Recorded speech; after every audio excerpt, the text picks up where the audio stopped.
ಹಾಗಾಗಿ ಎಲ್ರಿಗೂ ನಮಸ್ಕಾರ. ಸೊ ಬಿಗ್ ಬಾಸ್ನ ನಿನ್ನೆ ಒಂದು ಎಪಿಸೋಡ್ ಬಗ್ಗೆ ರಿವ್ಯೂ ಮಾಡ್ತಾ ಇದ್ದೀನಿ. ನಿನ್ನೆ ಒಂದು ಎಪಿಸೋಡ್ ನೋಡಿದ್ದಾದ್ಮೇಲೆ ನನಗೆ ಅನಿಸಿರೋದೇನು ಅಂತಂದರೆ, ಶೋಭಾ ಆ್ಯಂಡ್ ರಜತ್ ಇಬ್ಬರೂ ಕೂಡ ಬಿಗ್ ಬಾಸ್ ಮನೆಗೆ ವೈಲ್ಡ್ ಕಾರ್ಡ್ ಎಂಟ್ರಿಯಾಗಿ ಬಂದಿರೋವಂಥದ್ದು ಇಡೀ ಮನೆಗೆ ಒಂದು ರೀತಿಯಲ್ಲಿ ಒಂದು ಶೇಕ್ ಮಾಡಿರೋ ರೀತಿಯಲ್ಲಂತೂ ಅನಿಸಿದೆ. ಅದರಲ್ಲೂ ಮುಖ್ಯವಾಗಿ ಶೋಭಾ ಅವರು ನಿನ್ನೆ ಮಾಡಿದಂತಹ ವಾದ, ಆ ಒಂದು ಕ್ಯಾಪ್ಟನ್ ಆಯ್ಕೆನಲ್ಲಿ ಇಡೀ ಒಂದು ಮನೆ ಒಂದು ರೀತಿಯಲ್ಲಿ ಅಲ್ಲಾಡ್ತು ಅಂತಲೇ ಹೇಳ್ಬೋದು. ಯಾಕಂದರೆ ಆ ಒಂದು ಮಟ್ಟಿಗೆ ಅವರು ಖಡಕ್ಕಾಗಿ ಮಾತುಗಳನ್ನ ಆಡಿದ್ರು. ಅದರಲ್ಲಿ ಎಷ್ಟು ಸತ್ಯ ಇತ್ತು, ಎಷ್ಟು ಸುಳ್ಳಿತ್ತು, ಎಷ್ಟು ನಿಜ ಇತ್ತು ಅನ್ನೋದ್ರ ಬಗ್ಗೆ ನಾನು ಮಾತಾಡ್ತೀನಿ. ಆ್ಯಂಡ್ ನಿನ್ನೆ ಒಂದು ಎಪಿಸೋಡ್ ಸ್ಟಾರ್ಟ್ ಆಗಿ ಕೆಲವೊಂದು ಹೈಲೈಟೆಡ್ ಪಾಯಿಂಟ್ಗಳ ಬಗ್ಗೆ ಮಾತ್ರ ಮಾತಾಡ್ತೀನಿ. ಫುಲ್ಲಾಗಿ ಒಂದು 25 ನಿಮಿಷ ವಿಡಿಯೋ ಮಾಡಿದ್ರೆ ಯೂಸ್ ಇಲ್ಲ ಅಂತ ನನಗನ್ಸುತ್ತೆ. ಆ್ಯಂಡ್ ನನಗೆ ವ್ಯೂಸು ಕೂಡ ಬರ್ತಿಲ್ಲ. ಬಟ್ ಕೆಲವೊಂದು ಹೈಲೈಟೆಡ್ ವಿಷಯಗಳ ಬಗ್ಗೆ ಮಾತಾಡೋದಾದರೆ, ಅಲ್ಲಿ ನಾಮಿನೇಷನ್ ಕಂಟಿನ್ಯೂ ಆಗುತ್ತೆ.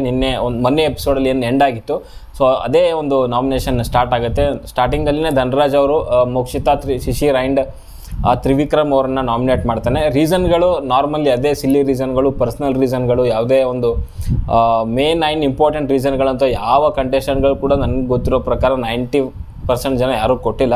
ಸೊ ಅದೇ ರೀತಿಯಲ್ಲಿ ಧನರಾಜ್ ಮೋಕ್ಷಿತಾ ಕೊಟ್ಟಂಥದ್ದು ಆಸ್ಕಲ್ ಆದಂಥ ಕೆಲವೊಂದು ಘಟನೆಗಳ ಬಗ್ಗೆ ಅಲ್ಲಿ ಕೊಡ್ತಾರೆ. ಆ್ಯಂಡ್ ಶಿಶಿರ್ ಬಗ್ಗೆ ಮೋಕ್ಷಿತಾ ಮತ್ತು ಧನರಾಜ್ ಇಬ್ಬರೇನು ಜೋಡಿಯಾಗಿದ್ದರು. ಸೊ ಆ ಟೈಮಲ್ಲಿ ಮೋಕ್ಷಿತಾಗಿಂತಲೂ ಸ್ವಲ್ಪ ಧನರಾಜ್ ಬೆಟರ್ ಮಾಡ್ಬೋದಾಗಿತ್ತು ಒಂದು ರೀಸನ್ ಕೊಟ್ಬಿಟ್ಟು ಇವ್ರನ್ನ ಕಳಪೆ ಕೊಟ್ಟಿರ್ತಾರೆ ಶಿಶಿರ್ ಅವರು ಧನರಾಜ್ಗೆ. ಸೊ ಅದೇ ರೀಸನ್ನ ತಂದು ಇಲ್ಲಿ ಆ ಒಂದು ರೀಸನ್ ಕೊಟ್ಟು ಇದು ಮಾಡಿದ್ರು. ಅಲ್ಲೇ ತ್ರಿವಿಕ್ರಮ್ ಅವ್ರಿಗೂ ಕೂಡ ಕೆಲವೊಂದು ರೀಸನ್ಗಳು ಕೊಡ್ತಾರೆ. ಮೀನ್ಸ್ ಆ ಟಾಸ್ಕಲ್ಲಿ ಧನರಾಜ್ ಆ ಮಣ್ಣಿನ ಮೇಲೆ ಏನೋ ಮಲ್ಕೊಂಡಿದ್ದಂತೆ. ಸೊ ಅದನ್ನೇ ಮಲ್ಕೊಬಾರ್ದು, ಹಾಗೆ ಹೀಗೆ ಫೌಲ್ ಅನ್ನೋ ರೀತಿಯಲ್ಲಿ ಏನೋ ಉಸ್ತುವಾರಿ ಟೈಮಲ್ಲಿ ಕೊಟ್ಟಿದ್ರಂತೆ.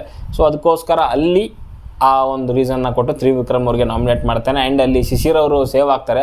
ಅದು ಅಂದರೆ ಸೂಕ್ತವಾದ ಕಾರಣ ಅಲ್ಲ ಅಂತ ಯಾರು ಡಿಸೈಡ್ ಮಾಡ್ತಾರೆ, ರಜತ್ ಆ್ಯಂಡ್ ಶೋಭಾ ಡಿಸೈಡ್ ಮಾಡಿ ಶಿಶಿರ್ ಅವ್ರನ್ನ ಅಲ್ಲಿಂದ ಸೇವ್ ಮಾಡಿ ಮೋಕ್ಷಿತಾ ಆ್ಯಂಡ್ ತ್ರಿವಿಕ್ರಮ್ ಅವ್ರನ್ನ ನಾಮಿನೇಟ್ ಮಾಡ್ತಾರೆ. ಆ್ಯಂಡ್ ಅಲ್ಲಿ ಗೌತಮಿ ಬಂದು ನಾಮಿನೇಟ್ ಮಾಡುವಂಥದ್ದು ಚೈತ್ರ ಅವ್ರನ್ನ, ಅದಾದಮೇಲೆ ಧರ್ಮ ಮತ್ತು ತ್ರಿವಿಕ್ರಮ್ ಅವ್ರನ್ನ. ಸೊ ಅದರದ್ದೇ ಆದ ಕೆಲವೊಂದು ರೀಸನ್ಗಳನ್ನ ಕೊಡ್ತಾರೆ. ಸೊ ನನಗೆ ಕನ್ವಿನ್ಸಿಂಗ್ ಅಂತ ಒಂದು ಯಾವ ರೀಸನ್ಗಳು ಅನಿಸಲಿಲ್ಲ ಯಾವ ನಾಮಿನೇಷನಲ್ಲೂ ಕೂಡ. ಸೊ ಅಲ್ಲಿ ಅದಾದಮೇಲೆ ನೆಕ್ಸ್ಟ್ ಬಂದಂಥದ್ದು ಚೈತ್ರ ಅವರು ಮಂಜು ಅವ್ರನ್ನ ನಾಮಿನೇಟ್ ಮಾಡ್ತಾರೆ, ತ್ರಿವಿಕ್ರಮ್ ಅವ್ರನ್ನ ನಾಮಿನೇಟ್ ಮಾಡ್ತಾರೆ, ಆ್ಯಂಡ್ ಧರ್ಮಣ್ಣ ಅವ್ರನ್ನ ನಾಮಿನೇಟ್ ಮಾಡ್ತಾರೆ. ಸೊ ಇಲ್ಲಿ ಧರ್ಮ ಒಂದು ರೀತಿಯಲ್ಲಿ ಇವ್ರಿಗೆ ಆಪ್ಷನ್ ಆಗಿ ಇಟ್ಕೊತಿದ್ದಾರೆ. ಮೀನ್ಸ್ ಇವ್ರಿಗೆ ಸೂಕ್ತವಾದ ಕಾರಣ ಕೊಡೋಕ್ಕಂತೂ ಇಲ್ಲ.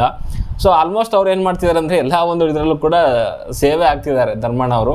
ಅವರಿಗೆ ಒಂದು ಅಂದರೆ ಪ್ರಾಪರ್ ಆಗಿರೋಂಥ ಸೂಕ್ತ ಕಾರಣಗಳು ಕೊಡ್ತಿಲ್ಲ. ಚೈತ್ರ ಅವ್ರು ಕೊಟ್ಟಂಥದ್ದು ಧರ್ಮಣ್ಣ ಅವ್ರಿಗೆ, ಇವರು ಗೇಮ್ ಅಂತ ಬಂದಾಗ ಅಟ್ಯಾಕ್ ಮಾಡಿಲ್ಲ ಅಂತ ಹೇಳಿದ್ರು. ಬಟ್ ಅವ್ರ ಉತ್ತರ ಸಖತ್ತಾಗಿತ್ತು. ಏನಂತಂದರೆ ಅದು ನನ್ನ ಸ್ಟ್ರಾಟಜಿ ಇರ್ಬೋದು. ಅಟ್ಯಾಕ್ ಮಾಡಿಲ್ಲ ಮೀನ್ಸ್ ನಾವು ನಮ್ದೇನೋ ಒಂದು ಸ್ಟ್ರಾಟಜಿ ಇರುತ್ತೆ. ಸೊ ಅದಕ್ಕೋಸ್ಕರ ನಾನು ಅಟ್ಯಾಕ್ ಮಾಡಲಿಲ್ಲ. ಸೊ ನಿಮ್ಮದು ಲಾಸ್ಟ್ ಗೇಮಲ್ಲಿ ನೀವು ಒಂದು ಸ್ಟ್ರಾಟಜಿ ಯೂಸ್ ಮಾಡಿದ್ರಲ್ಲ ಅನ್ನೋ ಒಂದು ಕ್ವಶನ್ ಹಾಕಿದಾಗ ಸೊ ಅವ್ರು ಸರಿ ಅಂತ ಪ್ರೂವ್ ಆಯಿತು. ಅಲ್ಲಿ ಮಂಜು ಆ್ಯಂಡ್ ತ್ರಿವಿಕ್ರಮ್ ಅವ್ರು ನಾಮಿನೇಟ್ ಆಗ್ತಾರೆ, ಧರ್ಮಣ್ಣ ಅವ್ರು ಸೇವ್ ಆಗ್ತಾರೆ. ಸೊ ಅಲ್ಲಿ ಚೈತ್ರ ಅವ್ರದ್ದು ನಾಮಿನೇಷನ್ ಇದರಲ್ಲಿ ಸೇವ್ ಮಾಡೋವಂಥ ಬರದಲ್ಲಿ ಇವರಿಬ್ಬರು ಕನ್ಫ್ಯೂಸ್ ಆಗ್ಬಿಡ್ತಾರೆ. ಯಾರು ಅಂತಂದರೆ ಇವಾಗ ಈ ಒಂದು ನಾಮಿನೇಷನಲ್ಲಿ ಉಸ್ತುವಾರಿ ಅಂತ ಏನು ಕೊಟ್ಟಿದ್ರಲ್ಲ ಯಾರೋ ರಜತ್ ಆ್ಯಂಡ್ ಶೋಭಾ ಅವ್ರು ಇಬ್ಬರು ಕನ್ಫ್ಯೂಷನ್ ಆಗ್ತಾರೆ. ಅಲ್ಲಿ ರಜತ್ ಏನು ಮಾಡ್ತಾರೆ, ಇವ್ರದ್ದು ಒಪ್ಪಿಗೆ ತೊಗೊಳ್ದೇನೆ ಶೋಭಾ ಅವ್ರದ್ದು ಇವರೇ ಅನೌನ್ಸ್ ಮಾಡಿಬಿಡ್ತಾರೆ, ಧರ್ಮಣ್ಣ ಅವರ ಒಂದು ಕಾರಣ ಸೂಕ್ತ ಅಲ್ಲ, ಸೊ ಅದಕ್ಕೋಸ್ಕರ ಸೇವ್ ಮಾಡ್ತೀವಿ ಅನ್ನೋದಕ್ಕೆ. ಸೊ ಅವ್ರ ಮಧ್ಯೆ ಸ್ವಲ್ಪ ಕನ್ಫ್ಯೂಷನ್ ಸ್ಟಾರ್ಟ್ ಆಯಿತು. ಆ್ಯಂಡ್ ಅದು ಕನ್ಫ್ಯೂಸ್ ಮಾಡಿದ್ದೇನೆ ರಜತ್ ಅವರು. ಆ್ಯಕ್ಚುಲಿ ಅದು ಶೋಭಾ ಅವ್ರ ಜೊತೆಗೆ ಮಾತುಕತೆ ಮಾಡಿ ಒಂದು ಡಿಸಿಷನ್ಗೆ ಬರಬೇಕು. ಸೊ ಇವರೇ ಡಿಸೈಡ್ ಮಾಡಿಬಿಟ್ರು ಧರ್ಮಣ್ಣ ಅವ್ರನ್ನ ಸೇವ್ ಮಾಡೋಣ ಅನ್ನೋ ರೀತಿಯಲ್ಲಿ ಒಂದು ಕಿತಾಟ ನಡೆಯುತ್ತಲ್ಲಿ. ಯಾವುದು ಅಂತಂದರೆ ಶಿಶಿರ್ದು ಮತ್ತು ಮಂಜು ಮತ್ತು ಭವ್ಯ ಅವ್ರ ಮಧ್ಯೆ ನಡೆಯುತ್ತೆ. ಈ ಮಂಜು ಅವರು ಮತ್ತು ಭವ್ಯ ಅವರು ಒಂದು ಟಾಸ್ಕಲ್ಲಿ ಒಂದು ತಂಡನ ಡೈರೆಕ್ಟ್ ನಾಮಿನೇಷನ್ ಏನೋ ಮಾಡಬೇಕಾಗುತ್ತೆ. ಸೊ ಆ ಟೈಮಲ್ಲಿ ಇವ್ರಿಬ್ರು ಡಿಸ್ಕಷನ್ ಮಾಡಿ ಚೈತ್ರ ಆ್ಯಂಡ್ ಶಿಶಿರ್ ಅನ್ನೋ ಜೋಡಿಗೇನೋ ಬರುತ್ತಂಥದ್ದು. ಯಾವಾಗೋ ಹಿಂದೆ ವರದ ಅಥವಾ ಮೊನ್ನೆ ವರದ ಅನ್ನೋದು ಕ್ಲಾರಿಟಿ ಇಲ್ಲ ಎಪಿಸೋಡಲ್ಲಿ. ಸೊ ಅದಕ್ಕೋಸ್ಕರ ಅಲ್ಲಿ ಒಂದು ಸ್ವಲ್ಪ ಗಲಾಟೆ ಆಗುತ್ತೆ. ಅಲ್ಲಿ ಶಿಶಿರ್ ಸ್ವಲ್ಪ ರೊಚ್ಚಿಗೆಳ್ತಾನೆ. ಮೀನ್ಸ್ ಅಲ್ಲಿ ಭವ್ಯ ಅವ್ರ ಕಡೆಯಿಂದ ಕೆಲವೊಂದು, ಮಂಜು ಕಡೆಯಿಂದ ಕೆಲವೊಂದು ಮಾತುಗಳು ಬಂದಿರ್ತವೆ. ಡಿಪ್ಲೊಮ್ಯಾಟಿಕ್ ಆಗಿ ಆಡ್ತಿದ್ದಾರೆ, ಎಲ್ಲರ ಜೊತೆ ಒಳ್ಳೆಯವರಾಗಿರಬೇಕು ಅನ್ನೋ ಒಂದು ಇದಕ್ಕೋಸ್ಕರ ಆಡ್ತಿದ್ದಾರೆ ಅನ್ನೋ ಕೆಲವೊಂದು ಮಾತು ಬಂದಿರೋದ್ರಿಂದ ಇಲ್ಲಿ ಶಿಶಿರ್ ಫುಲ್ ರೊಚ್ಚಿಗೆದ್ಬಿಟ್ಟು ಎಲ್ಲವನಿಗೂ ಹೇಳ್ತಾ ಇದ್ದೀನಿ ಕೇಳಿಸ್ಕೊಳ್ಳಿ, ನನಗೆ ಒಂದು ಹಿಂಗಿರಕ್ಕೆ ಬರುತ್ತೆ, ಇಲ್ಲ ಅಂದರೆ ವಿಲನ್ ರೀತಿಯಲ್ಲಿ ಇರೋಕ್ಕೆ ಬರುತ್ತೆ, ನಾನು ಮಧ್ಯದಲ್ಲಿ ಬ್ರಿಡ್ಜ್ ಹಾಕ್ಕೊಂಡು ಇರೋಕ್ಕೆ ನನಗೆ ಬರೋಲ್ಲ, ಎಲ್ಲವನಿಗೂ ಹೇಳ್ತಾ ಇದ್ದೀನಿ. ಇನ್ನೊಂದು ಸರಿ ಹಿಂಗೆ ಮಾತು ಯಾಕೆ ಬೇಕು ಇವೆಲ್ಲ ಪದಗಳು? ಈ ಮನೆಯಲ್ಲಿ ಹಿಂಗಿರಬೇಕು ಇಲ್ಲ ಹಿಂಗಿರಬೇಕು ಅನ್ನೋದು ಒಂದು ಐಶ್ವರ್ಯ ಜೊತೆಗೆ ಇರ್ತಾನೆ, ಬಿಟ್ಟರೆ ಈ ಕಡೆಗೆ ಮೋಕ್ಷಿತ ಜೊತೆಗೆ ಇವಾಗ ಶುರು ಮಾಡ್ಕೊಂಡಿದ್ದಾನೆ. ಅದು ಬಿಟ್ಟರೆ ಕ್ಯಾಪ್ಟನ್ನು ಅಥವಾ ಏನಾದರೂ ಆದರೆ ಒಂದು 4 ಮಾತಾಡ್ತಾನೆ, ಇಲ್ಲ ಅಂದರೆ ಏನೂ ಇಲ್ಲ, ಐಶ್ವರ್ಯ ಜೊತೆ ಕೂತ್ಕೊಂಡೇ ಇರ್ತಾನೆ ಅಷ್ಟೇ. ಅದು ಬಿಟ್ಟರೆ ಏನು ದಬಾಕಿರೋದು ನಾನಂತೂ ಕಂಡಿಲ್ಲ ಈ ಮನೆ ಒಳಗಡೆಗೆ. 1 or 2 ವಾರ ಅಷ್ಟೇ. ಅದು ಬಿಟ್ಟರೆ ಅಂಥ ಒಂದು ಪರ್ಫಾರ್ಮೆನ್ಸು ಶಿಶಿರ್ ಕಡೆಯಿಂದ ಏನೂ ಬಂದಿಲ್ಲ. ನಾನು ಹೇಳ್ತಾ ಇದ್ನಲ್ಲ, ಸೆಕೆಂಡ್ ವೀಕ್ ಆರ್ ಥರ್ಡ್ ವೀಕಲ್ಲಿ ಒಂದು ಟಾಪ್ 2ನಲ್ಲಿ ಸ್ಥಾನ ಗಳಿಸ್ಬೋದು ಅನ್ನೋ ಒಂದು ಮಟ್ಟಕ್ಕೆ ಬಿಟ್ಟರೆ ಅದಾದಮೇಲೆ ಎಂಥದ್ದು ಇಲ್ಲ. ಇವಾಗ ಹೇಳ್ತಾರೆ ಯಾರೋ ಐಶ್ವರ್ಯ ಹೇಳ್ತಾರೆ, ಬೇರೆಯವ್ರ ಜೊತೆಗೆ ಗೌತಮಿಗೆ ಬೆರಿತಾ ಇಲ್ಲ, ಇವ್ರು 3 ಜನ ಗುಂಪು ಮಾಡ್ಕೊಂಡಿದೆ ಅಂತ ಐಶ್ವರ್ಯ ಹೇಳ್ತಾರೆ. ಇವ್ನು ನೋಡಿದ್ರೆ ಡಿಪ್ಲೊಮ್ಯಾಟಿಕ್ ಆಗಿಲ್ಲ, ಹಾಗಿಲ್ಲ ಅಂತ ಹೇಳ್ತಾನೆ. ಬಟ್ ಇಬ್ಬರು ಮಾಡ್ತಿರೋದು ಅದೇನೆ. ಇವರಿಬ್ಬರದೇ ಒಂದು ಸರ್ಕಲ್ ಮಾಡ್ಕೊಂಡಿದ್ದಾರೆ, ಐಶ್ವರ್ಯ ಶಿಶಿರ್ದು. ಇವರಿಬ್ಬರೇ ಎಲ್ಲಿಗೆ ಹೋಗಲ್ಲ. ಆ್ಯಂಡ್ ಶಿಶಿರಂತೂ ಫುಲ್ ಡಿಪ್ಲೊಮ್ಯಾಟಿಕ್ಕೇನೆ, ಎಲ್ಲರ ಜೊತೆಗೆ ಒಳ್ಳೆಯವರಾಗಿರ್ಬೇಕು, ಯಾರಿಗೂ ಕೆಟ್ಟದ್ದು ಒಂದು ರೀತಿಯಲ್ಲಿ ಮಾಡಬಾರ್ದು ಅನ್ನೋ ಒಂದು ಮಟ್ಟಿಗೆ ಇರೋದು, ಹೊಂದ್ಕೊಂಡು ಹೋಗಬೇಕು ಅನ್ನೋ ಒಂದು ಮಟ್ಟಿಗೆ ಇರೋದು, ಡಿಪ್ಲೊಮ್ಯಾಟಿಕ್ಕಾಗಿ ಇರೋದು. ಅದರಲ್ಲಿ ಬೇರೆ ಇಲ್ಲಿ ಎಲ್ಲವನಿಗೂ ಹೇಳ್ತಾ ಇದೀನಿ ಕೇಳಿಸ್ಕೊಳ್ಳಿ ಅಂತ ಅನಾವಶ್ಯಕವಾಗಿ ಕಿರ್ಚಾಡುವಂಥದ್ದು ಏನಕ್ಕಿದೆ ಅದು? ಯಾವನು ಹೇಳಿದಾನೆ ಅವ್ನಿಗೆ ಹೇಳ್ಬೇಕು ಡೈರೆಕ್ಟಾಗಿ. ಸುಮ್ಮನೆ ಗುಂಪಲ್ಲಿ ಗೋವಿಂದ ಅಂತ ಹೇಳ್ಬಿಟ್ಟು ಎಲ್ಲವನಿಗೂ ಅಂದರೆ ಅಲ್ಲಿ ಯಾವನು ಕರೆಕ್ಟಾಗಿರೋನು ಸಿಕ್ಕಿಲ್ಲ. ಅಲ್ಲಿ ಎಲ್ಲವನಿಗೆ ಏನಕ್ಕೆ ಹೇಳ್ತಿದ್ಯಾ ನೀನು, ಯಾವನು ಮಾಡಿದಾನೆ ಅವ್ನಿಗೆ ಹೇಳೋ ಅನ್ನೋ ಒಂದು ಉತ್ತರ ಬರಬೇಕಿತ್ತು, ಬಟ್ ಅಲ್ಲಿ ಯಾರೂ ಮಾತಾಡಲಿಲ್ಲ. ಸೊ ಇದಾದಮೇಲೆ ಹನುಮಂತ ನಾಮಿನೇಷನ್ ಮಾಡ್ತಾನೆ. ಸೊ ಹನುಮಂತನ ಸ್ವಲ್ಪ ನಮಗೆ ಫನ್ನಿ ಅಂತ ಅನ್ನಿಸ್ತು. ಸ್ಟಾರ್ಟಿಂಗ್ ಬಂದಂಗೆ ಸುರೇಶ್ಗೆ ಅವ್ನು ಸ್ವಲ್ಪ ಕಾಲು ಎಳ್ದ. ಸೊ ನನ್ನ ಆಯ್ಕೆ ಸುರೇಶ್ ಅಂದಾಗ ಅವ್ನು ಎದ್ದೇಳ್ತಿದೆ, ನೀನು ನಾಮಿನೇಟ್ ಮಾಡ್ತಿಲ್ಲ, ಸುಮ್ಮನೆ ಆರಾಮಿದ್ದಿಲ್ಲ ಅಂತ ಕೇಳಿದೆ ಅನ್ನೋ ರೇಂಜಿಗೆ ಕೇಳ್ದೆ. ಆಮೇಲೆ ಎಲ್ಲರೂ ಸೀರಿಯಸ್ ಆಗಿದ್ರಲ್ಲ, ಸೊ ಅದಕ್ಕೋಸ್ಕರ ಅವ್ನು ಸ್ವಲ್ಪ ನಗಾಡ್ಸೋಣ ಅನ್ನೋ ರೀಸನಲ್ಲಿ ಹೇಳ್ದ ಅವನು. ಸೊ ಅವ್ನು ಮಾಡಿರೋವಂಥದ್ದು ಒಂದು ಧರ್ಮಣ ಅಂತ ಅನಿಸುತ್ತೆ, ಆ್ಯಂಡ್ ಐಶ್ವರ್ಯ ಇನ್ನೊಂದು ಮೇ ಬಿ ಶಿಶಿರ್ ಅಂತ ಅನ್ಸುತ್ತೆ, ಮೇ ಬಿ ನೆನಪಿಲ್ಲ ನನಗೆ ಕರೆಕ್ಟಾಗಿ. ಧರ್ಮಣ ಐಶ್ವರ್ಯ ಅಂತೂ ಪಕ್ಕ. ಅಲ್ಲಿ ಧರ್ಮಣ ಐಶ್ವರ್ಯ ಕೊಟ್ಟಂಥ ರೀಸನ್ ಏನು ಅಂತಂದರೆ, ಇವರಿಬ್ಬರು ಸ್ಟಾರ್ಟಿಂಗ್ ಇದ್ದಂಥ ಒಂದು ಏನು ಏನಂತದಕ್ಕೆ ಆಸಕ್ತಿ ಏನಿತ್ತು, ಸೊ ಕೊನೆ ಗಂಟ ಟಾಸ್ಕ್ವರೆಗೂ ಇರಲಿಲ್ಲ. ಸೊ ಅದಕ್ಕೋಸ್ಕರ ಇದೆಯಲ್ಲ ಅಂತಂದ್ರೆ ಅಲ್ಲಿ ಕೌಂಟ್ರ್ ಚೆನ್ನಾಗಿತ್ತು. ಸೊ ನಮ್ದು 100% ಆಸಕ್ತಿ ಹಾಕಿದ್ದೀವಿ, 100% ಎಫರ್ಟ್ ಹಾಕಿದ್ದೀವಿ ಅಂತ ಐಶ್ವರ್ಯ ಹೇಳ್ದಂಗೆ ಎಲ್ಲ ಹಾಕಿದೀಯಾ, ಓಕೆ ಸಖತ್ತಾಗಿ ಆಡಿದೆಯಾ ಅನ್ಕೋ, ಬಟ್ ಸ್ಕೋರ್ ಬರಲಿ ಸ್ಕೋರ್ ಯಾಕಿರಲಿಲ್ಲ ಅನ್ನೋ ಒಂದು ಪ್ರಶ್ನೆ ಬಂದಾಗ, ಸೊ ಅಲ್ಲಿ ಒಟ್ಟಿನಲ್ಲಿ ಒಬ್ಬರನ್ನ ಸೇವ್ ಮಾಡಿ ಇನ್ನಿಬ್ಬರನ್ನ ನಾಮಿನೇಟ್ ಮಾಡ್ತಾರೆ. ಇದೆಲ್ಲ ಆಗಿದ್ದಾದಮೇಲೆ ಅಲ್ಲಿ ಮಂಜಣ್ಣ ನಾಮಿನೇಟ್ ಮಾಡೋ ಟೈಮಲ್ಲಿ ಸ್ವಲ್ಪ ಅಲ್ಲಿ ಯಾರು ನಮ್ಮ ತ್ರಿವಿಕ್ರಮ್ ಅವರು ಮತ್ತು ಮೋಕ್ಷಿತ ಎದುರುಗಡೆಗೆ ಸ್ವಲ್ಪ ವಾದ ವಿವಾದ ಜಾಸ್ತಿನೇ ಆಗುತ್ತೆ. ಆ್ಯಂಡ್ ಅಲ್ಲಿ ಒಬ್ಬರನ್ನ ಸೇವ್ ಮಾಡಿ ಇನ್ನಿಬ್ಬರನ್ನ ನಾಮಿನೇಟ್ ಮಾಡ್ತಾರೆ, ತ್ರಿವಿಕ್ರಮ್ ಆ್ಯಂಡ್ ಮೋಕ್ಷಿತ ಅವ್ರನ್ನ. ಸೊ ಅಲ್ಲಿ ಮಂಜಣ್ಣ ಮಡಿಕೆ ಹೊಡೆದಿರೋ ರೀತಿ ನೋಡಿದ್ರೆ ಫುಲ್ ಬೆಂಕಿನೇ ಹತ್ಕೊಬೇಕು, ಆ ಒಂದು ಮಟ್ಟಿಗೆ ಆ ಒಂದು ಫೋರ್ಸಲ್ಲಿ ಮಡಿಕೆ ಹೊಡೆದ. ಸೊ ಇಲ್ಲಿ ಮಂಜಣ್ಣ ಒಂದು ಸ್ವಲ್ಪ ಗೇಮಲ್ಲಿ ಇಂಟ್ರೆಸ್ಟಿಂಗ್ ಫ್ಯಾಕ್ಟರ್ ಅಂತ ಅನಿಸುತ್ತೆ ನನಗೆ. ಕೆಲವೊಂದು ಟಾಸ್ಕಲ್ಲಾದರೂ ಆಗಿರ್ಬೋದು, ಚಟುವಟಿಕೆನಲ್ಲಾದರೂ ಆಗಿರ್ಬೋದು, ತುಂಬ ಸ್ವಲ್ಪ ಅಗ್ರೆಸಿವ್ ಆಗಿ ಹೋಗ್ತಾನೆ. ಬಟ್ ಪದ ಬಳಕೆ ಅವನಿಗೆ ಕಂಟ್ರೋಲ್ ಇರುತ್ತೆ. ಮೀನ್ಸ್ ಪದ ಬಳಕೆ ಸುಳ್ಳುಗಳು ಅಲ್ಲಿ ಇಲ್ಲಿ ಇದಾವೆ, ಇಲ್ಲ ಅಂತ ಹೇಳ್ತಿಲ್ಲ, ಬಟ್ ಈ ಅವಾಚ್ಯ ಶಬ್ದಗಳನ್ನೋದಿದೆಯಲ್ಲ ಅವ್ನ ಬಾಯಲ್ಲಿ ಬರಲ್ಲ. ಬಟ್ ಆ ಒಂದು ಶಕುನಿ ಅನ್ನೋ ಒಂದು ಇದೆಯಲ್ಲ, ಸೊ ಆ ಒಂದು ಬುದ್ಧಿ ಅಲ್ಲಿ ಇಲ್ಲಿ ಸ್ವಲ್ಪ ಹಾಕ್ತಿರ್ತಾರೆ ಅವಾಗವಾಗ. ಈ ಊಟದಲ್ಲಿ ಉಪ್ಪು ಅಂತಾರಲ್ಲ, ಸೊ ಹಾಗೆ ಜಾಸ್ತಿ ಆದರೆ ಸ್ವಲ್ಪ ಅದು ಊಟ ಸೇರಲ್ಲ, ಕಡಿಮೆ ಆದರೂ ಸ್ವಲ್ಪ ತೊಂದರೆ ಆಗುತ್ತೆ. ಬಟ್ ಎಷ್ಟರ ಮಟ್ಟಿಗೆ ಇರಬೇಕು ಆ ಒಂದು ಮಟ್ಟಿಗೆ ಹಾಕ್ತಾರೆ, ಇಲ್ಲ ಅಂತ ಹೇಳಲ್ಲ. ಸೊ ಅದೊಂದು ಒಳ್ಳೆಯದು ಅಂತ ಹೇಳಲಿಕ್ಕೆ ಇಷ್ಟಪಡ್ತೀನಿ. ಡೈರೆಕ್ಟ್ ನಾಮಿನೇಟ್ ಮಾಡ್ತಾರೆ ಯಾರು, ಭವ್ಯ ಅವರು. ಸೊ ಕಾರಣ ಕೊಟ್ಟಿದ್ದಂಥದ್ದು ಅದೇನೆ. ಸೊ ಅವರಿಗೆ ಏನಾದರೂ ನಾಮಿನೇಷನ್ ಮಾಡಬೇಕು ಅಥವಾ ಏನಾದರೂ ಒಂದು ರೀಸನ್ ಕೊಡಬೇಕು ಅಂತಂದಾಗ ನಂದಿದೆ, ನಾನು ಹೇಳ್ತಾ ಇದ್ದೀನಿ, ನಿಮಗೆ ಬಂದಾಗ ನೀವು ಹೇಳಿ ಅನ್ನೋ ಒಂದು ರೀಸನ್ ಕೊಡ್ತಾರೆ. ಸೊ ನನಗದು ಸದ್ಯಕ್ಕಂತೂ ಅಷ್ಟು ವ್ಯಾಲಿಡ್ ಅಂತ ಅನ್ನಿಸ್ತಾ ಇಲ್ಲ. ಅವನು ಇತ್ತೀಚೆಗೆ ಕೆಲವೊಂದು ರೀಸನ್ಗಳನ್ನ ಚೆನ್ನಾಗೇ ಕೊಡ್ತಿದ್ದಾನೆ. ಓಕೆ, ಮುಂಚೆ ಆ ಥರ ಹೇಳ್ತಿದ್ದೆ, ಅದರಲ್ಲೂ ಮುಖ್ಯವಾಗಿ 1-2 ಸಾರಿ ಹೇಳಿದ್ದಾನೆ ಅಷ್ಟೇ ಸುರೇಶ್ಗೆ ಬಿಟ್ಟರೆ, ಬೇರೆ ಯಾರಿಗೂ ಅಷ್ಟೊಂದು ಆ ರೀತಿಯಲ್ಲಿ ಅವ್ನಿಗೆ ಹೇಳಿಲ್ಲ ಅಂತ ನನಗೆ ಅನಿಸುತ್ತೆ. ಆ್ಯಂಡ್ ಅದಾದಮೇಲೆ ಇಲ್ಲಿ ಧನರಾಜ್ ಆ್ಯಂಡ್ ಹನುಮಂತನ ಡಿಸ್ಕಷನ್ ನಡೆಯುತ್ತೆ. ಧನರಾಜ್ ಹೇಳುವಂಥದ್ದು, ನೀವು ಓನ್ಲಿ ಟಾಸ್ಕ್ ಬಗ್ಗೆ ಮಾತ್ರ ಹೇಳ್ತಿದ್ದೀರಾ, ಟಾಸ್ಕ್ ಬಿಟ್ಟು ಕೂಡ ಅವ್ರ ವೈಯಕ್ತಿಕ ವಿಷಯಗಳೆಲ್ಲನೂ ಕೂಡ ಕೆಲವೊಂದು ಹೇಳಬೇಕು ಅನ್ನೋ ಒಂದು ಮಾತು ಹೇಳ್ತಾನೆ.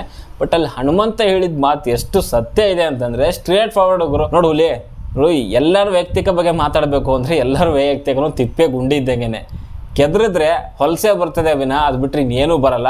ಅದಕ್ಕೋಸ್ಕರ ನಾನು ಅದ್ರ ಬಗ್ಗೆ ಮಾತಾಡ್ಲಿಕ್ಕೆ ಹೋಗಲಿಲ್ಲ ಅನ್ನೋ ಒಂದು ವಿಚಾರ ಹೇಳ್ತಾನೆ. ಬಟ್ ನನ್ನ ಪ್ರಕಾರ ತಗೊಳಕ್ಕೆ ಹೋದರೆ ಅದು ಒಂದು ರೀತಿಯಲ್ಲಿ ಸತ್ಯನೇ ಇದೆ.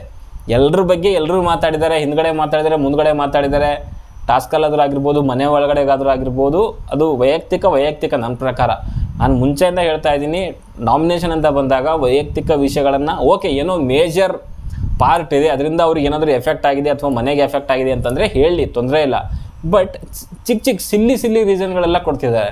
ಸೊ ಅದನ್ನು ಬಿಟ್ಟು ಕೊಡಬೇಕಾದಂಥ ರೀಸನ್ಗಳೇ ಸುಮಾರಿದೆ. ಟಾಸ್ಕಲ್ಲಿ ಏನು ಪರ್ಫಾರ್ಮ್ ಆಗಿದೆ ಅಥವಾ ಅದನ್ನು ಮಿಸ್ಟೇಕ್ಸ್ಗಳನ್ನ ಇಟ್ಕೊಂಡು ಹೇಳ್ಬೋದು. ಜೊತೆಗೆ ಮನೆಯಲ್ಲಿ ಇನ್ವಾಲ್ವ್ಮೆಂಟ್ ಇಲ್ಲ, ಕೆಲಸ ಮಾಡಲಿಲ್ಲ, ಅಥವಾ ಬಿಗ್ ಬಾಸ್ ರೂಲ್ಸ್ಗಳನ್ನ ಬ್ರೇಕ್ ಮಾಡಿದ್ರೆ, ಅಥವಾ ಒಬ್ಬರೇ ಯಾವಾಗಲೂ ಮೂಲೆಯಲ್ಲೇ ಕೂತ್ಕೊಳ್ಳೋದು. ಸೊ ಈ ರೀತಿಯ ವಿಷಯಗಳನ್ನು ಹೇಳಬಹುದು. ಎಲ್ಲ ಬಿಟ್ಬಿಟ್ಟು ಚಿಕ್ಕ ಮ್ಯಾಟ್ರ್ಗಳು ಅವ್ರಿಗೆ ಏನೋ ಅಂತ ಹೇಳಿದ್ರಂತೆ, ಹಿಂದ್ಗಡೆ ಹೇಳಿದ್ರಂತೆ, ಈ ಥರದ ವಿಷಯಗಳೆಲ್ಲ ನನ್ನ ಪ್ರಕಾರ ಇಲ್ಲ. ಅದೇ ಅವ್ನು ಹೇಳಿದ್ನಲ್ಲ, ಅದೆಲ್ಲ ತಿಪ್ಪೆ ಗುಂಡಿ ಇದ್ದಂಗೆ, ಕೆದರಿದ್ರೆ ಅಲ್ಲಿ ಬರೋದೆಲ್ಲ ಹೊಲಸೆನೆ. ತಿಪ್ಪೆ ಗುಂಡಿ ಪರವಾಗಿಲ್ಲ, ಅದು ಗೊಬ್ಬರ ಆದರೂ ಆಗಿ ಇದಕ್ಕೆ ಹಾಕ್ಬೋದು. ಇದು ಆ ತಿಪ್ಪೆ ಗುಂಡಿ ಅಲ್ಲ, ಇನ್ನು ಬೇರೆ ತಿಪ್ಪೆ ಗುಂಡಿ ಅಂತಾರಲ್ಲ ಅದು.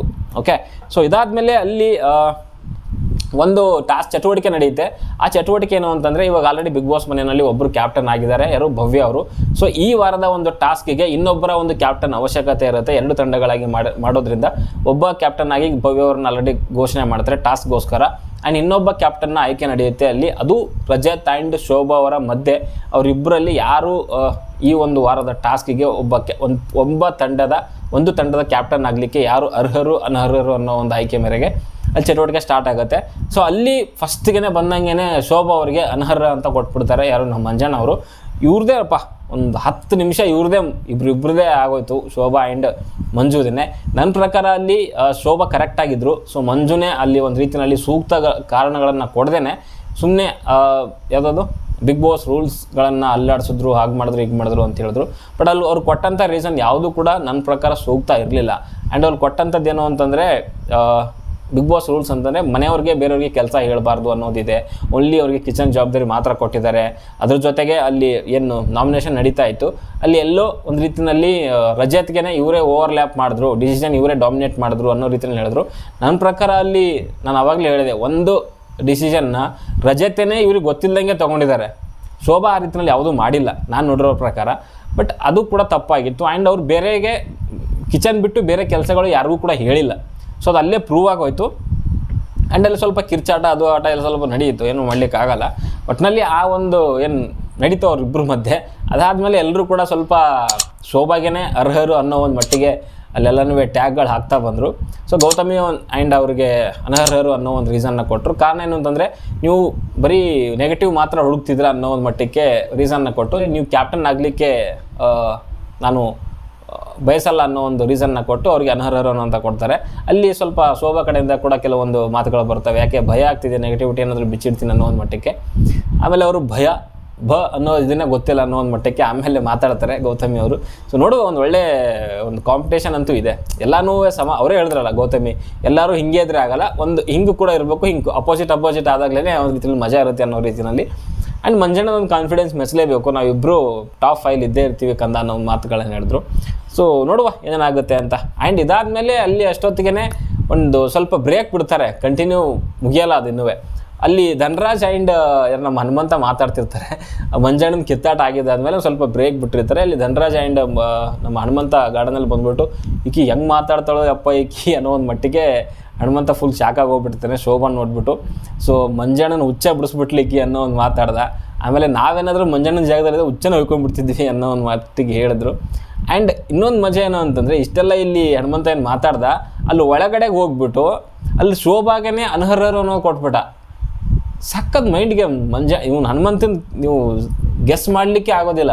ಅಲ್ಲಿ ಕೊಟ್ಟಂಥದ್ದು ಶೋಭಾಗೆ 3 ಅನರ್ಹರು. ಒಂದು ಯಾರು ಮಂಜಣ್ಣ, ಇನ್ನೊಂದು ಗೌತಮಿ, ಬಿಟ್ಟರೆ ಹನುಮಂತ. ಇಡೀ ಮನೆಯವ್ರಿಗೆ ಅರ್ಹರು ಅನ್ನೋದೇ ಕೊಟ್ಟಿದ್ದಾರೆ. ಬಟ್ ಮಂಜಣ್ಣನ ಜೊತೆಗೂ ಸಖತ್ತಾಗಿ ವಾದ ಮಾಡಿದ್ರು ಯಾರು ಶೋಭಾ ಅವರು. ಆ್ಯಂಡ್ ಗೌತಮಿ ಹತ್ರನೂ ವಾದ ಮಾಡಿದ್ರು. ಬಟ್ ಹನುಮಂತ ಅನರ್ಹರು ಅಂತ ಕೊಟ್ಟಾಗ ರೀಸನ್ ಕೇಳಿದ್ರು. ಬಟ್ ಅವ್ನು ಕೊಟ್ಟಂಥ ರೀಸನ್ಗೆ ತಿರ್ಗಾ ಕೌಂಟ್ರ್ ಉತ್ತರ ಅಥವಾ ಪ್ರಶ್ನೆನೇ ಏನೂ ಇರಲೇ ಇಲ್ಲ. ಅವ್ನು ಕೊಟ್ಟಂಥ ರೀಸನ್ ಏನು ಅಂತಂದರೆ, ಇಬ್ಬರು ಬಂದಿದ್ದೀರಾ, ಚೆನ್ನಾಗಿ ಆಡ್ತೀರಾ, ಚೆನ್ನಾಗೂ ಮಾತಾಡ್ತೀರಾ, ನನಗೆ ಇವನು ಅಣ್ಣನ ಫಿಸಿಕಲ್ಲ ನೋಡಿದ್ರೆ ಸ್ವಲ್ಪ ಗಟ್ಟಿಮುಟ್ಟಾಗಿದ್ದಾನೆ, ಚೆನ್ನಾಗಿ ಆಡ್ತಾನೆ ಅನ್ನೋ ಒಂದು ನಂಬಿಕೆಯಿಂದ ಅವನಿಗೆ ಕೊಟ್ಟಿದ್ದೀನಿ, ನಾನು ಇನ್ನೂ ನೋಡಿಲ್ಲ ಅನ್ನೋ ರೀತಿಯಲ್ಲಿ, ನಿಮಗೆ ನೋಡಿಲ್ಲ ಅನ್ನೋ ರೀತಿಯಲ್ಲಿ ಹೇಳ್ದ ಟಾಸ್ಕ್ ಆಡೋವಂಥದ್ದು. ಸೊ ಅದಕ್ಕೆ ಓಕೆ ಅಂದ್ಕೊಂಡು ಅಷ್ಟಿಗೆ ಸುಮ್ಮನಾದರೂ ಬಿಟ್ಟರೆ ಅಲ್ಲಿಗೆ ಸಮಾಪ್ತಿ ಮಾಡ್ದ. ಬಟ್ ಹೆದರ್ಕೊಂಡು ಮಾತಾಡಿರೋ ರೀತಿ ಅನ್ನಿಸ್ತು. ಬಟ್ ಅವ್ನು ಹೆದರ್ಕೊಂಡಿಲ್ಲ, ಪಕ್ಕ ಒಂದು ತಲೆಯಲ್ಲಂತೂ ಇದೆ ಅವನಿಗೆ. ಆ್ಯಂಡ್ ಅಲ್ಲಿ ಹೊರಗಡೆ ಬಂದಾದಮೇಲೆ ಅಲ್ಲಿ ಇವ್ರ ಹತ್ರ ಮಾತಾಡ್ತಿದ್ದ, ಧನರಾಜ್ ಹತ್ರ. ನೀವೆಲ್ಲ ಮಂಜಣ್ಣನ ಜೊತೆ ಜಗಳ ಆಡಿದ್ದು ನೋಡ್ಬಿಟ್ಟು ಎಲ್ಲರೂ ಅವರಿಗೆ ಅಂತಂದ್ರೆ ಗ್ರೀನ್ ಪಾಸ್ ಕೊಟ್ಬಿಟ್ರಲ್ಲ ಕ್ಯಾಪ್ಟನ್ ಆಗಲಿಕ್ಕೆ ಅನ್ನೋ ರೀತಿಯಲ್ಲಿ ಮಾತಾಡಿದರು. ಬಟ್ ನಾನು ಹೆದರಲಿಲ್ಲ ಅನ್ನೋದಕ್ಕೆ ಧನರಾಜ್ ಚೆನ್ನಾಗಿ ರೇಗಿಸ್ತಿದ್ದ. ಅಲ್ಲ ಮರಯ್ಯ, ನೀನು ಅವ್ರ ಬಾಯಿನೇ ಮುಚ್ಚಿಸ್ಬಿಟ್ಟಲ್ಲ ನೀನು ಅನ್ನೋ ರೀತಿಯಲ್ಲಿ. ಶೋಭಾ ಅವ್ರು ಮತ್ತೆ ಬರ್ತಾರೆ ಅಲ್ಲಿ ಬಾತ್ರೂಮ್ ಹತ್ರ. ಅಲ್ಲಿ ಬಂದಾಗ ಹನುಮಂತಣ್ಣ ಅಕ್ಕೋ ನನ್ನ ಕೈ ಬಿಟ್ಬಿಡಕ್ಕೋ, ನಮಗೂ ಒಂದು ಸ್ವಲ್ಪ ಮಾತು ಕಲ್ಸಕ್ಕ, ಹಂಗಕ್ಕ ಹಿಂಗಕ್ಕ ಅಂತ ಹೇಳ್ತಿದ್ದ. ಅವ್ನ ಗೇಮ್ ಅವ್ನು ಆಡ್ತಿದ್ದಾನೆ. ಓಕೆ, ನೀವು ಯಾರು ಏನೇ ಹೇಳಿದ್ರು ಕೂಡ ಹನುಮಂತ ಎಷ್ಟು ಇನ್ನೋಸೆಂಟ್ ಅಂತ ಏನು ಅನ್ನಿಸ್ತಾನೆ ಅಷ್ಟೇ ಅವ್ನು ಮೈಂಡ್ ಗೇಮು ಕೂಡ ಆಡ್ತಿದ್ದಾನೆ, ಚೆನ್ನಾಗೂ ಆಡ್ತಿದ್ದಾನೆ, ಎಲ್ರಿಗೂ ಹಾನೆಸ್ಟ್ ರೀಸನ್ಗಳನ್ನ ಕೊಡ್ತಿದ್ದಾನೆ. ಸೊ ಆ್ಯಂಡಲ್ಲಿ ಶೋಭಾ ಕೂಡ ಅಷ್ಟೇ ಬಂದ್ಬಿಟ್ಟು ಸ್ವಲ್ಪ ಅವ್ರ ಜೊತೆಗೆ ಸ್ವಲ್ಪ ಫನ್ನಾಗಿ ಮಾತಾಡಿಕೊಂಡು ಚೆನ್ನಾಗೇ ಇದ್ದರೆ. ನನ್ನ ಪ್ರಕಾರ ಶೋಭಾ ಓಕೆ, ಬಟ್ ರಜತೇನೆ ಸ್ವಲ್ಪ ಮಾತಿನ ಹಿಡಿತಗಳಿಲ್ಲ. ಇವತ್ತಿನ ಪ್ರೋಮೋ ನೋಡಿದ್ರು ಕೂಡ ಮಾತುಗಳು ಎಲ್ಲೆಲ್ಲೋ ಹೊಂಟೋಗ್ತಿದ್ದಾವೆ ಅವು. ಸೊ ಆ ಪದಗಳನ್ನ ಸ್ವಲ್ಪ ಕಂಟ್ರೋಲ್ ಇಟ್ಕೊಂಡು ಹೆಂಗೆ ಆಡಬೇಕು ಹಂಗೆ ಆಡಬೇಕು. ಆ್ಯಂಡ್ ಶೋಭಾ ಕೂಡ ಅಷ್ಟೇ. ಸೊ ಮೇ ಬಿ ಅವರು ಬೇರೆಯವರು ಯಾವ ರೀತಿಯಲ್ಲಿ ಆ್ಯಕ್ಟ್ ಮಾಡ್ತಾರೆ ಅದೇ ರೀತಿಯಲ್ಲಿ ಇವರು ರಿಯಾಕ್ಟ್ ಮಾಡ್ತಾರೆ ಅಂತ ನನಗೆ ಅನಿಸುತ್ತೆ. ಸೊ ನೋಡುವ, ಇನ್ನು ಮುಂದೆ ಹೋಗ್ತಾ ಗೊತ್ತಾಗುತ್ತೆ ಯಾರು ಹೆಂಗೆ ಏನು ಎತ್ತ ಅಂತ ಹೇಳ್ಬಿಟ್ಟು. ಬಟ್ ವೈಲ್ಡ್ ಕಾರ್ಡ್ ಎಂಟ್ರಿ ಏನು ಬಂದಿದ್ದಾವೆ, ಇವ್ರು ಬಂದಾದಮೇಲೆ ಇಡೀ ಮನೆ ಒಂದು ಸ್ವಲ್ಪ ಶೇಕ್ ಆಗಿದೆ. ಅದರಲ್ಲೂ ಶೋಭಾನ್ ನೋಡಿಬಿಟ್ಟು ಸುಮಾರು ಜನ ಅಲ್ಲಾಡೋಗಿರ್ತಾರೆ. ಆ ಡಿಸಿಷನ್ಗಳು ನೋಡಿದ್ರೆ ಗೊತ್ತಾಗುತ್ತೆ. ಮಂಜಣ್ಣ ಗೌತಮಿ ಹತ್ರ ವಾದ ಮಾಡಿದಾದ್ಮೇಲೆ ಎಲ್ಲರೂ ಇವಳು ಸವಾಸನೆ ಬೇಡ ಅಂತ ಹೇಳ್ಬಿಟ್ಟು ಎಲ್ಲರೂ ಅರ್ಹರು ಕೊಟ್ಟರು ಅಂತ ನನಗನ್ಸುತ್ತೆ. ಗೊತ್ತಿಲ್ಲ, ನೋಡೋಣ ಏನೇನಾಗುತ್ತೆ ಅಂತ. ಓಕೆ, ಸೊ ಸದ್ಯಕ್ಕೆ ಈ ವಿಡಿಯೋದಲ್ಲಿ ಇಷ್ಟೇ. ವಿಡಿಯೋ ಇಷ್ಟ ಲೈಕ್ ಮಾಡಿ, ಶೇರ್ ಮಾಡಿ, ಚಾನಲ್ ಸಬ್ಸ್ಕ್ರೈಬ್ ಮಾಡ್ಕೊಳ್ಳಿ ಅಂತ ಹೇಳ್ತಾ ಮುಂದಿನ ವಿಡಿಯೋದಲ್ಲಿ ಸಿಗೋವರೆಗೂ ಬಾಯ್.